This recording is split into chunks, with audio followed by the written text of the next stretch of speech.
In the entire context of the Ukraine-Russia war, a keyword that keeps coming up is NATO. This term has gained a lot of exposure, yet many people still don't quite understand what NATO actually is and why it has become a focal point of this conflict. Today, let's take some time to discuss NATO. Hello everyone, I'm Jiqi, and welcome to the Vocabulary Deep Dive, where we decode mysterious terms for those who hear but don't quite understand. NATO stands for the North Atlantic Treaty Organization. It is an international organization composed of North American and European countries, currently consisting of 30 member states, including the United States, Germany, Canada, France, the United Kingdom, and others. Since the outbreak of the Ukraine-Russia war, NATO's name has been mentioned repeatedly. One of Russia's reasons for starting the war is its dissatisfaction with NATO's eastward expansion and its demand that Ukraine not join NATO. Why is Russia so concerned about NATO? What exactly does this organization do? Let's discuss this together. Why was NATO established? Why was NATO created? In simple terms, it was established to counter communism. Let's take a step back to the late 1940s, just after World War II ended. At that time, European countries were severely weakened by the war, while the United States, having not suffered from the destruction of war on its own soil, emerged as the world's leading superpower. With the Axis powers defeated, the U.S. turned its attention to the next potential enemy, the rising threat of communism, particularly the Soviet Union. Many European countries were struggling economically, and the U.S. was concerned that the Soviet Union might take advantage of their vulnerabilities. To help Europe recover quickly, the U.S. launched the European version of aid, known as the Marshall Plan, in 1948. This plan aimed to provide $13 billion in support to European countries, equivalent to about $150 billion today when adjusted for inflation. However, economic assistance alone was not enough. Actual military cooperation was crucial as well. In 1949, the U.S., Canada, and 10 European countries signed the North Atlantic Treaty, committing to establish a military organization for collective defense. This organization is what we now know as the North Atlantic Treaty Organization, or NATO, headquartered in Brussels, Belgium. When we talk about such multinational cooperation, one might immediately think of another organization, the United Nations. While all NATO members are indeed UN members, and the UN has its own military forces, why was it necessary to establish NATO separately? NATO versus the United Nations. Although the United Nations has its own forces, deploying them requires the approval of the UN Security Council. The Soviet Union was a permanent member of the Security Council and held veto power, allowing it to block any military actions it opposed. This means that if the UN wanted to initiate military actions against the Soviet Union, it was unlikely to receive consent. Therefore, to counter the Soviet Union, it was necessary to turn to other organizations, and NATO was one such military defense alliance. In addition to the armed forces of its member countries, NATO also has its own rapid response forces, consisting of approximately 40,000 troops. Today, NATO can mobilize nearly 3.5 million personnel. A key aspect of the NATO treaty is Article 5, which states that an attack on any NATO member is considered an attack on the entire alliance. This means that if any NATO member is attacked, all other NATO members will immediately come to its defense. Under these conditions, the Soviet Union would likely be deterred from acting against NATO countries for fear of igniting a world war. So far, there have been almost no instances of countries expressing hostility toward NATO member states. The only historical case where a NATO member was attacked, prompting the full mobilization of NATO, occurred after the 9/11 attacks in 2011, which led to NATO's involvement in the subsequent war in Afghanistan. That said, if NATO was established to counter the Soviet Union, how did the Soviet Union respond? How did the Soviet Union respond to NATO? When NATO was established, the Soviet Union did not back down. In 1955, it created the Warsaw Pact as a counterbalance to NATO.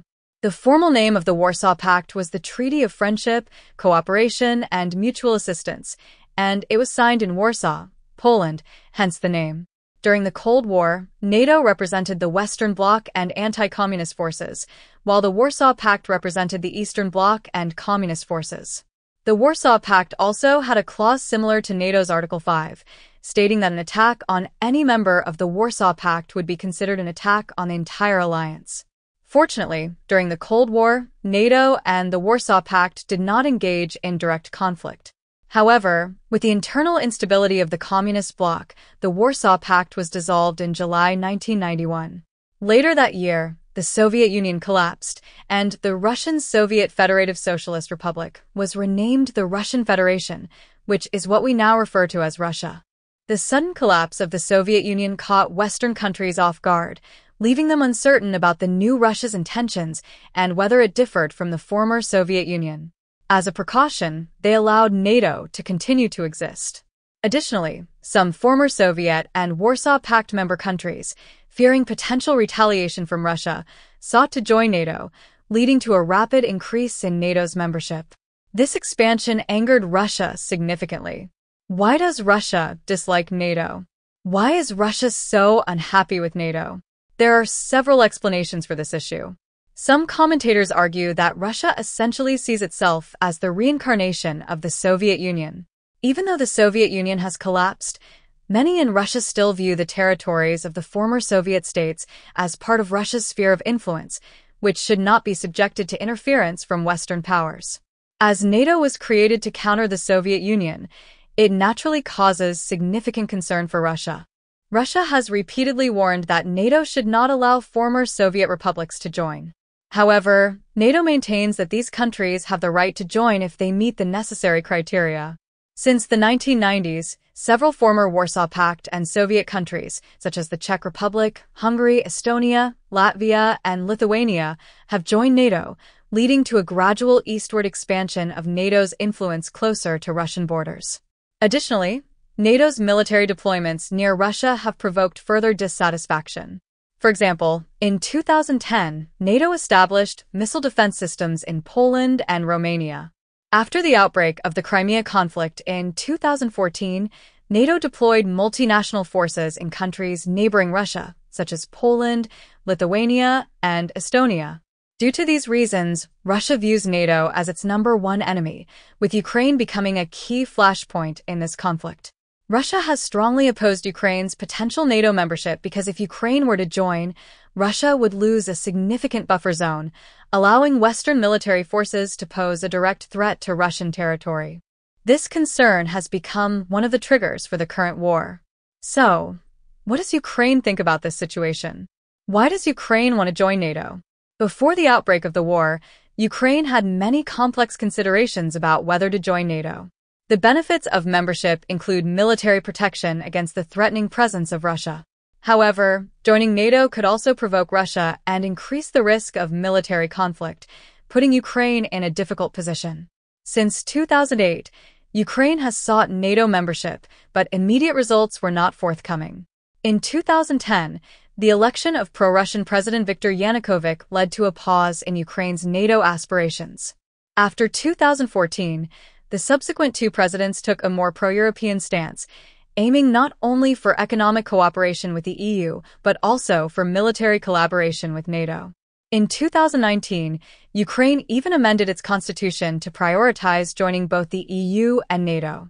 However, the situation changed significantly with the outbreak of the Russia-Ukraine war. While NATO member countries have condemned Russia and provided varying degrees of assistance to Ukraine in an effort to protect its sovereignty, they are cautious about engaging in direct military conflict with Russia, which has influenced their stance on Ukraine's NATO membership. Currently, Ukraine is actively seeking military assistance from NATO member states, but reports suggest that Ukraine is willing to compromise on NATO membership to alleviate Russian tensions. The situation remains fluid, and the future is still uncertain. What many are concerned about now is whether NATO can effectively fulfill its role in this context. Is NATO useful? Over its 70-plus years of history, NATO has not had many opportunities to showcase its effectiveness. During the Cold War, NATO did not engage in actual military actions. After the Cold War, some critics argued that NATO had become a US-led global police alliance. It conducted airstrikes in the former Yugoslavia, facilitated Kosovo's independence, and participated in the wars in Afghanistan and Libya under the pretext of maintaining regional peace and preventing humanitarian crises. However, these military interventions sparked significant controversy both within NATO and outside of it. Moreover, NATO member countries do not always see eye to eye. Each has its own national interests to consider. For instance, former U.S. President Donald Trump criticized NATO allies for contributing too little to military spending, claiming the U.S. was shouldering an unfair burden and threatening to withdraw from NATO. Meanwhile, France, another major power, expressed dissatisfaction with its lack of influence in NATO and even withdrew from the organization for a time, only rejoining in 2009. Current French President Emmanuel Macron has gone so far as to describe NATO as brain dead, suggesting it is losing its relevance. However, with the outbreak of the Russia-Ukraine war, the perceived threat from Russia has revitalized NATO's importance. Many NATO member states have committed to increasing military spending and enhancing military cooperation. Additionally, countries that were not originally NATO members, like Finland and Sweden, have indicated they may consider joining NATO, prompted by their proximity to Russia. Many commentators suggest that Russia's aggression has, paradoxically, helped to unite and reinvigorate this organization that some viewed as fading. Our perspective in researching this topic, we found that, like many international issues, opinions on NATO are highly polarized. On one hand, some argue that NATO claims to protect regional peace while spending a significant amount of money, yet it seems to have little impact. For instance, in the context of the Russia-Ukraine war, NATO's presence appears to have exacerbated international tensions. Instead of maintaining world peace, it seems to have indirectly contributed to the outbreak of war, leading some to suggest that it might be better for the organization to disband. On the other hand, there are those who believe that even without NATO, Russia would not simply abandon its ambitions. The perceived threats wouldn't automatically vanish without NATO, and thus its existence acts as a deterrent, similar to high-impact weaponry. Even if NATO doesn't fully achieve its intended effects, it can still exert a certain level of restraint on Russia. Of course, as previously mentioned, NATO member countries have their own interests and their roles and attitudes can shift due to the dynamics of international politics. However, it's clear that the outbreak of the Russia-Ukraine war will bring increased scrutiny to NATO's position. We will continue to observe how this situation evolves in the future.